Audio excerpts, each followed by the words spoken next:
Sorry about that. We did a little internet thing, but I'm back.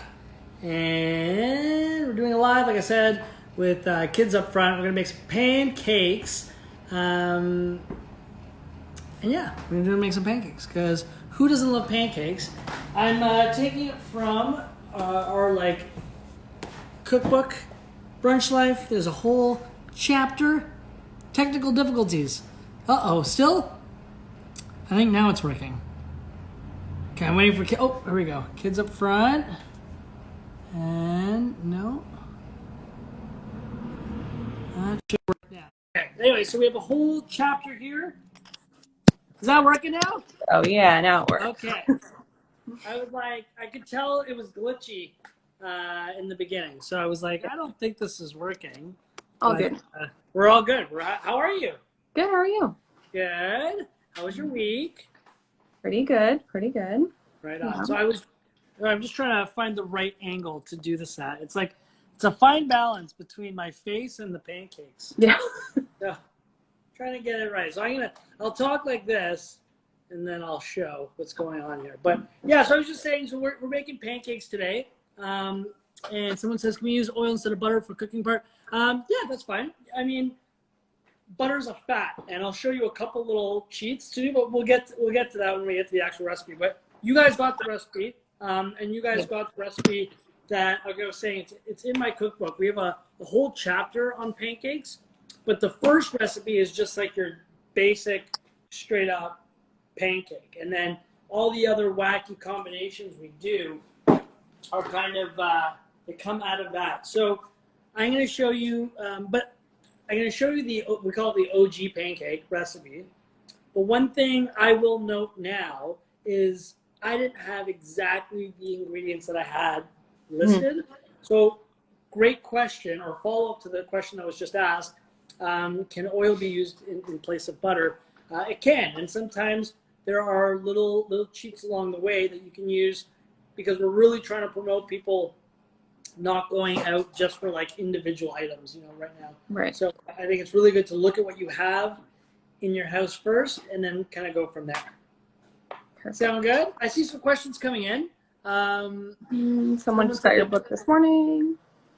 Well, Amazon, I hope you didn't overpay for it because it was on sale for about a week for like $11. So if you paid more than $11, I'm so sorry. Because anyway, not that it's worth more than $11, but Amazon did have a sale. Very cool. So I'm just going to get right into it. Please ask as many questions as people are asking along the way, and I'll try my best to answer them as we go. But like I said, we're just going to make my OG pancake recipe. But one thing I'm going to do to it at the very end is I just got this, a friend of mine owns a winery, and they also have, they make homemade honey. And this is pecans, walnuts covered in honey. So I'm going to just drizzle that over the top. But my girlfriend was like, Matt, you just did Nutella last week. You can't have another recipe with nuts again in case there's nut allergies. So it's fair. So the recipe is really just the plain pancake. And I'm just going to top mine instead of with maple syrup with the walnut honey. Cool. Sounds good. Oh, they got them on sale. Okay, good. I'm glad. Because like I said, the book is worth more than $11, but it's been going from $11 to $25, and then back to I don't know what Amazon's doing, but we're selling books, so I'll take it. There we go. So let's get everything ready. So basically, there's two sides to your pancake recipe. There is your wet ingredients, and there are your dry ingredients, and it's really important to mix them separately and then blend them together. So we'll do the dry ones first because it's a little easier. So this is, I believe it's 3 cups of all-purpose flour.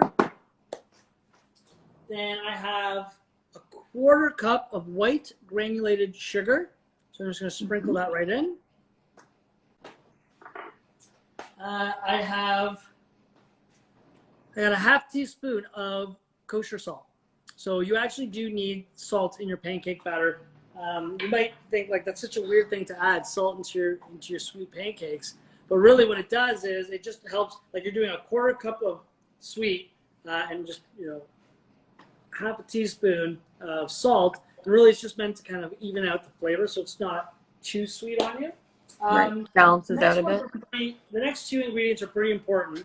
And right now, it's kind of interesting because you have baking powder and baking soda. You have I believe it's a teaspoon and a half of baking powder and half a teaspoon of baking soda. The purpose of these ingredients is they're actually what helps the pancake batter get nice and fluffy when we are, like sometimes you'll get pancakes and they're like super flat. Other times you get pancakes and they're super, super high. And it's like that comes down to those two agents there. And something to keep in mind, baking soda more so than baking powder. I don't think people actually ever know when they've bought their baking soda. I think it's one of those things where they have it in the fridge, it's in the fridge, and it might be there for a few years before you actually realize, like, oh, I've never used the baking soda. So, baking soda does expire, but the only real thing that you notice is you're not going to get the same height and the same activation that you would normally get from fresh baking soda. So if you've used baking soda and you realize your pancake isn't, like, to be totally honest, I don't know when I got this baking soda. So I might be a victim of my own rule, and that's totally okay. The other one being baking powder, definitely the more important of the two ingredients. So if you only have one of those two things, I hope it's baking powder over the baking soda. If you don't have baking soda, just replace the quantity with baking powder. So instead of doing a teaspoon and a half, do 2 teaspoons. These, like I said, these are the two ingredients that help give that pancake a little bit of size and height, which is really important for nice fluffy pancakes. I love a nice fluffy pancake. That's what's going to do it. If you are at home and you're making this and you go, I want to make the pancake batter now because we're doing but I actually don't want to make pancakes until tomorrow morning because it is like 4 o'clock or 3 o'clock on a Friday, not necessarily pancake hour. So cool, not a problem. You can make this entire recipe ahead of time. Put it in the Tupperware and put it in the fridge. But I highly recommend leaving out these two ingredients and then adding them right before you actually want to make the pancakes and then whisk them in that way. And the reason for it is they're quick, they're fast activators, right? So if you put it in now, whisk it together, make the pancake tomorrow, you're not going to get that same height on the pancake. So again, you can make this recipe now, you can put it aside for tomorrow morning, but don't add these two ingredients, and by two I mean the baking powder and the baking soda, until tomorrow morning. Fair enough? Yeah, how long do you think you can leave that in the fridge for if you put it in Tupperware? Well, because there's egg, like, the egg too, like some people will argue you shouldn't add the egg either. I would say, like, make it now, use it tomorrow morning. And that's it. That's good. Okay, so we got all of our dry ingredients here in this nice glass bowl. And I'm whisking. See, I'm trying to find the angles so that way everyone can be seen. I bought one of those tripods for phones. Yeah, I saw on your I need a weight to hold it down though. The phone is too heavy for it. Oh. Right? Like, who knew? Who knew? Okay, so dry ingredients are taken care of. So I'm just going to put that off to the side. I'm using a non-stick kind of griddle right now. It's already on. It's super important to have whatever you're making turned on. That way, it's so common to put your pancake. You get really excited. You made your pancake batter. You put it in your pan, and it just sits there because you didn't let it preheat long enough. And it's so funny because I always thought this. Have you ever been in a situation where you thought something, you've never vocalized it, and then someone you really respect within your field says it, and you're like, I thought I was the only one. I can't believe it. So where I'm getting at with all this is I've always felt like your first pancake that you throw down on the grill, the flat top, whatever, is kind of your test pancake to make sure you have the temperatures right. But I never said that because you don't want to be someone, who cooks for a living. You want to be like, oh yeah, the first one's just a test. I'm here to just test it. And then all of a sudden, I'm in New York, and Chef Jeezy, who is on the Food Network there, very well-known chef. He's got like 5 or 6 restaurants in hotels. He said it. And I was like, thank Moses. Validation. I thought I was the only one. Chef Cheesy. So anyway, so wet ingredients. We got 3 eggs here. So I'm just going to get the eggs into the bowl first and whisk that up first. Okay. 1, 2, and 3 eggs whisked up. Okay, so you got the eggs here. Very nice, right? Super simple. Beautiful. Now for our dairy. Now this is where I'm making my first kind of pivot. So in the recipe that I gave you, it was whole milk, which is 3.25%, and buttermilk. And I didn't have either of those 2 things.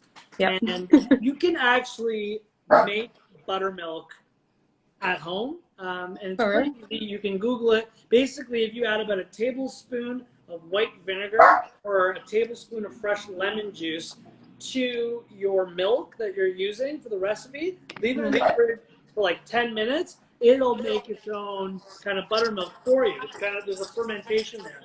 But I didn't want to freak out the kids that are watching by putting vinegar. To be honest, I didn't want the kids to be like, why is he putting vinegar in the pancake? I gotta understand. There's salt and vinegar. What is it, a salad? So I thought, why not come up with an alternative? So I have some alternatives. So my 3 cups of dairy is actually coming in the form of oat milk. I've never made pancakes using oat milk before. It's got a vanilla flavor to it, which is great because I actually didn't have any vanilla extract either. So it's got my vanilla component, check. And I don't know. So we'll see how this works. So I do know that I might need a bigger bowl. I might need a bigger bowl. Anyway, so that's the first dairy. Now I was like, obviously using a cow dairy is gonna have some differences. So I thought instead of regular milk, I'm actually using a 10% table cream, which is a little higher in fat now, just to balance it out. This might not work. I just want you to know. We'll see. I'm just, like I said, I'm using what I have. Will it completely fail? Probably not, but it's different. And then something else I thought of too. So I also have butter. It's great if you buy the butter that has the 4 quadrants, because it has marked right on there where to cut. So perfect. Count them, 5 tablespoons. You always want to melt your butter first, but let it come to room temperature. You don't want to put hot butter into there because then it'll start to curdle and cook. Just melt it, let it sit, room temp, melted. And then one more thing I'm adding, again, I've done this in waffle recipes before, so I know it's not going to ruin it, but a little bit of sour cream. And the sour cream will help bring some of the, because there is components in this that would be in the buttermilk. So I'm just adding a little bit of sour cream to the mix here just to see how it goes. Again, like I said, might not work. So I've got my dry bowl, I have my wet bowl. I am going to... That's full. It's very full. So I'm just going to add it all to the dry, and I'm just going to start to work it here. You don't want to overwork it, but you want to make sure you get all the clumps out and all the flour is absorbed. Right. Any questions so far, or how are we doing? Let me scroll back. Someone asked what we're making. Pancakes. Yeah. I think that's it. Right on. All right. So that's straightforward. Oh, someone asked, did we add the vanilla yet? So I didn't have vanilla, but I would add it right now. I had vanilla in my oat milk. Oh, it's Amiga. Hi, Amiga. Yeah, there was vanilla in my oat milk. Perfect.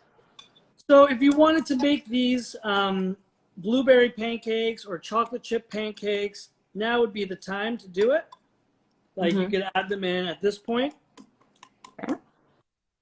And you can mix it around. So I'm just kind of taking a notice of the batter itself.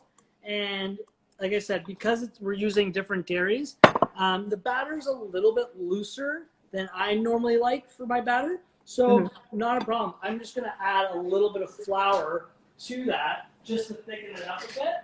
Okay.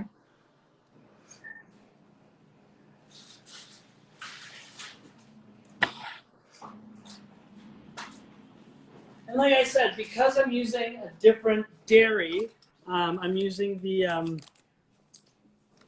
because I'm using the oat milk versus the buttermilk, it's not a 1-for-1 all the time, and that's totally fine. Like, you just add a little bit extra flour to it, and you go from there. So I'm just adding that flour in. Just gonna whisk it up a little more now. Someone just asked, like, if they're adding chocolate chips or whatever, you add it into the batter, not when the pancake's in the pan. So there's two schools of thought. You can add it into your batter. The problem is you can't really control the quantity as well. The other option is, which I actually prefer to do, is when you put your pancake batter into the pan, then you can add your chocolate chips or blueberries. And then if you want, you can either put a little bit more batter just on top of those, or leave it as is. And when you flip it, you get really nice caramelization right on top of the of that, like, chocolate chip, for example, because it's like hitting right on the grill. Okay. So consistency-wise, I'm happy now. I just added about an extra 1/4 cup of flour just to kind of thicken it up. And it's time to make some pound cakes. So I got a little bit of pan spray. You can use butter here. The problem with butter is it does tend to burn really quickly. So if you have it on too high, you might notice it burns. And then if you burn it, it's not good. You don't want to burn. All right, so I got. Okay. 2 things. Someone said, "Can you please restart?" But it's going to be on the live for 24 hours, so you can watch it then. True. And then, what's the best consistency for the batter?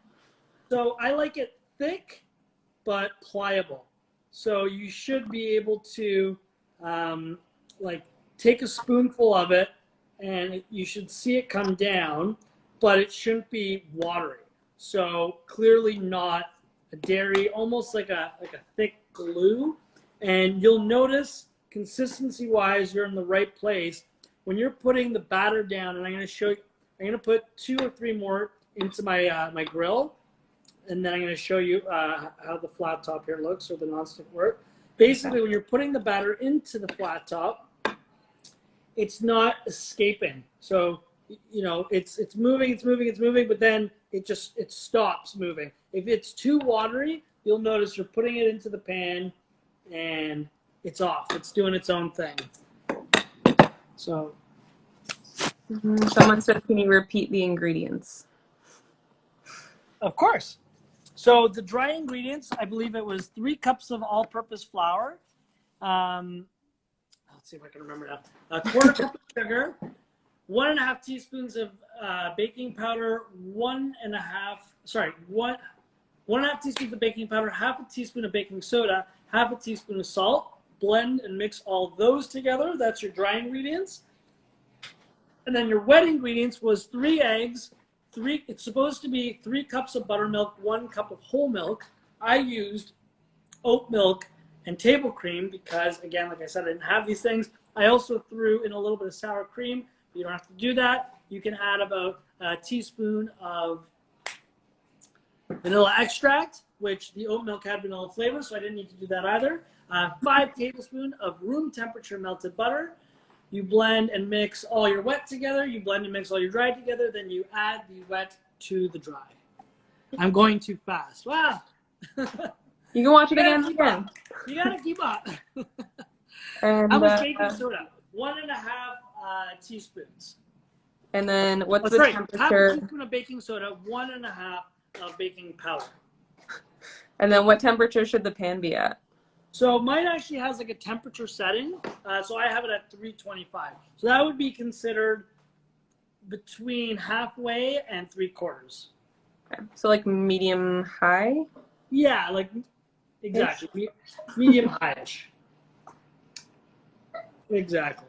Now, I'm also a big fan of minimal flipping. You shouldn't have to flip your pancakes more than cook halfway, Maybe one more time, but I think if you're flipping your pancakes too much, the more you're flipping them, the more you're looking at a disaster. You know what I mean? I do. And what's great is actually, like I said, I use the oat milk. I'd never done that before. I can smell the vanilla in the oat milk. It's changed the, so just in looking at it, it's changed kind of the texture a bit of the pancake. Nothing wrong with it. It's not getting that same kind of, how do I put this in a nice way? Like, that greasy spoon kind of diner crust on your food. I feel like you're not getting that from using the oat milk. And a lot of that just comes down to fat content. Buttermilk has way more fat than the oat milk. And I don't even know how you get milk out of oats. So then there's that. So, but like I said, you use what you have. There's nothing wrong with it. It just changes the recipe slightly. And that's totally okay. People have to be okay with making changes. I remember being a kid, my mom used to make buckwheat pancakes. And I was like, there's no way to get a kid less excited about pancakes than saying, you got buckwheat pancakes coming up. Yeah, Thanks, Mom. Thanks. I can't wait to dig into your famous buckwheat pancakes, Anyways. But something to think about, though, because we're not using buttermilk, maybe instead of using the pan cooking spray, using butter would be a nice little alternative, because then you're giving it a little extra fat. Buttermilk is normally made from the process of rendered butter, so it's like the whey that's kind of removed from it. But like I said, you can make your own buttermilk at home using a little bit of white vinegar or a little bit of lemon juice, and letting it sit for about 10 minutes in regular 2% milk. Interesting. Yeah. What about you? How do you like your pancakes? Pretty plain. Oh, really? Yeah. Really? I'm really boring with my food choices. I'll put like a bunch of fruit on the side, but like not on top of it.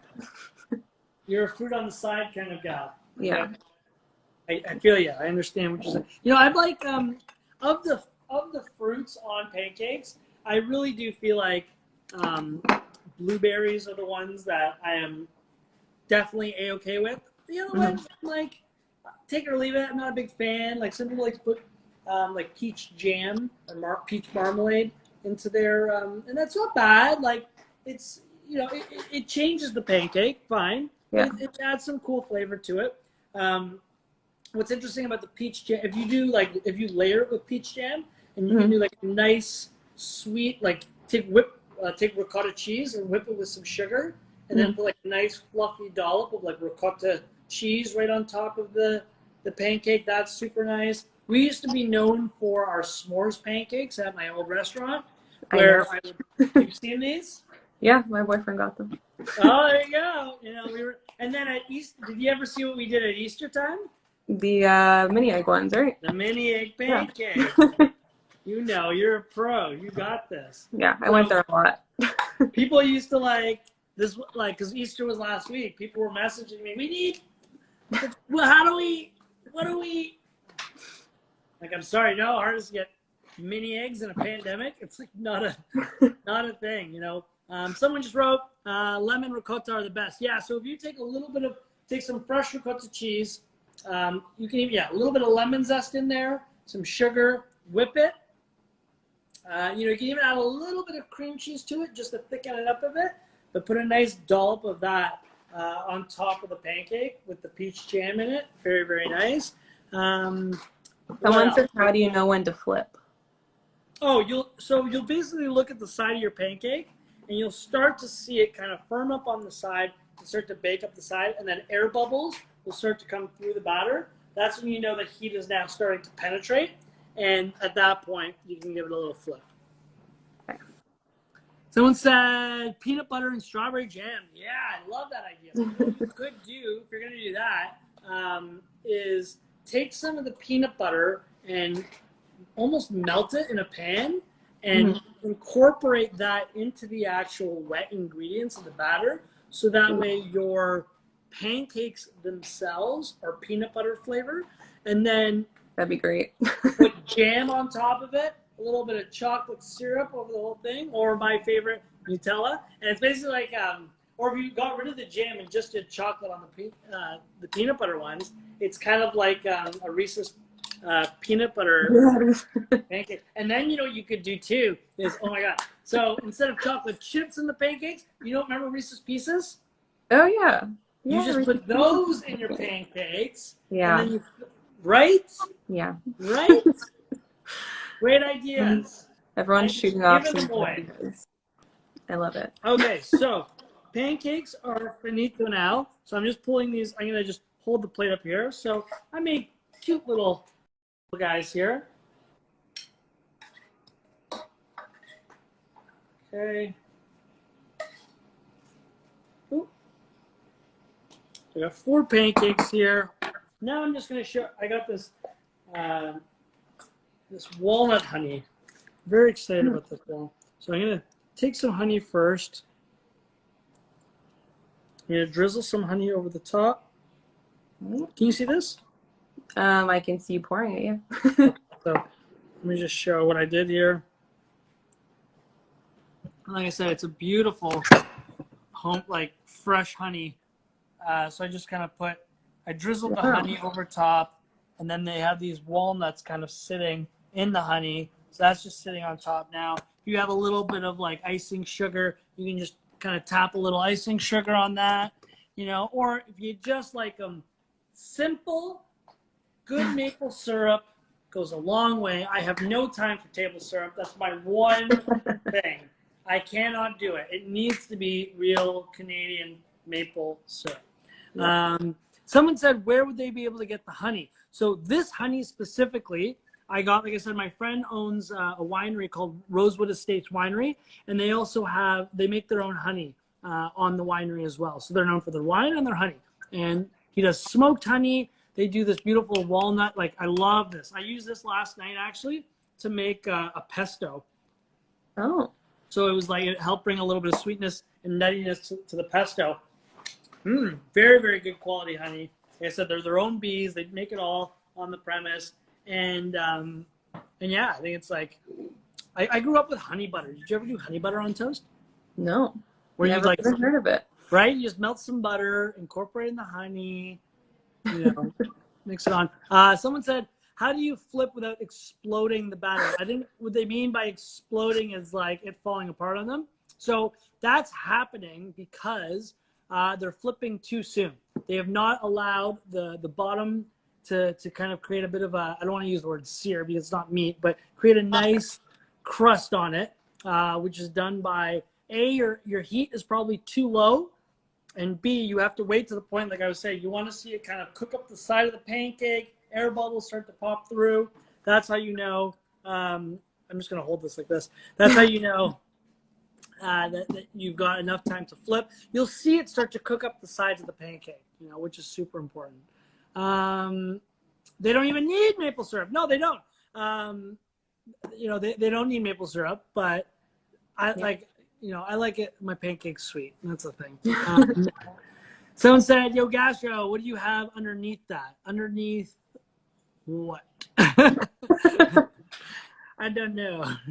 I got a plate underneath the pancakes and then my hand underneath the plate. There you go. Someone says these pancakes are so delicious. Put ants in it. Better texture. Yeah, sure. Chocolate covered buns. That's a thing. Great for protein. Some people are just giving me more mini egg pancakes. Yes, that's what we're doing. Marshmallow fluff for life. So yeah, so if you ever had, like I said, our s'mores pancakes, it was layered with Nutella. They were chocolate chip pancakes.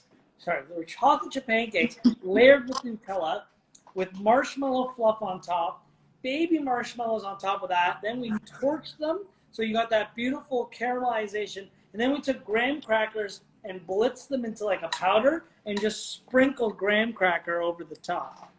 Yeah, beautiful. But it was meant for sharing. You couldn't have, like, some people ate them on their own. I couldn't imagine. That'd be so much. That's a lot. A lot of questions about the flipping. So again, like I said, you want to look for A, are there air bubbles coming through your batter? B, are you starting to see it cook up the side? And C, just make sure your heat is there, that you're getting a nice base caramelized kind of exterior of the pancake. How much baking soda? So I use half a teaspoon. If you don't have baking soda, just replace that with the baking powder, but do not use 2 teaspoons of baking soda instead of baking powder. If you're going to have one or the other, you want the baking powder, not the baking soda. Someone said I'm going fast. I'm so sorry. I'm Italian Canadian. We talk fast. We roll. And then someone said, oh, actually my buddy who's watching, he said, what temp should the pan be? I think you had covered it. But I had it at 325, 350. I wouldn't go over that because then you're just gonna. I was just doing a demo on eggplant parm. Similar thing. If your pan is too hot, you're gonna burn the outside and the inside will be completely raw, which is weird. I think I got most of the questions here. Banana pancakes with extra banana. Yeah, that's. It's funny. And then someone said, will I give Callie, my dog, these pancakes? I think I might. I totally might, because I'm doing another live at 4:30, and it's a cocktail live. So I don't know if I just had an eggplant parm sandwich. I'm gonna have pancakes. I'm all over the place. So I might see if the dog wants these ones.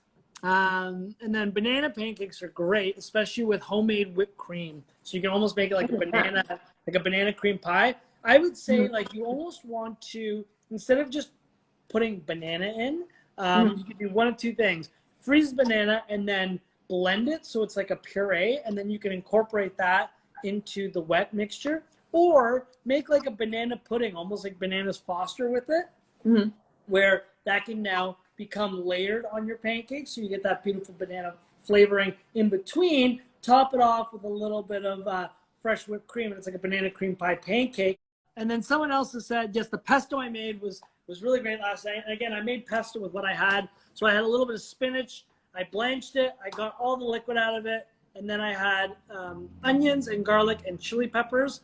I sauteed them in some olive oil. I added that to the spinach. Then I added some lemon juice and a little bit of Parmesan cheese, and a little bit of salt. And I blended it, and then it was just missing something. So I added this walnut with honey, and it was exactly what it needed. It gave it that nuttiness. It creamed it out a bit because of the walnuts, but then there was the balance of the sweetness. It was very, very good. Very, very good. Sounds great. And then someone said, thank you for doing this. It's so much fun. It's my absolute pleasure. You guys are amazing, and I'm so happy to be even a small contribution to everything that you guys do. So yeah, I keep trying to make things for the kids. All for the kids. So it's all for the kids. Yeah. Well, thank you again. It's been awesome. Very, very cool. Thank you for everything. Very good recipe. And I guess I'll see you in a couple of weeks, and we'll do this again. Yeah, let's do it again. Okay. Bye, everybody. Happy Friday. And I'll be live again at 4:30.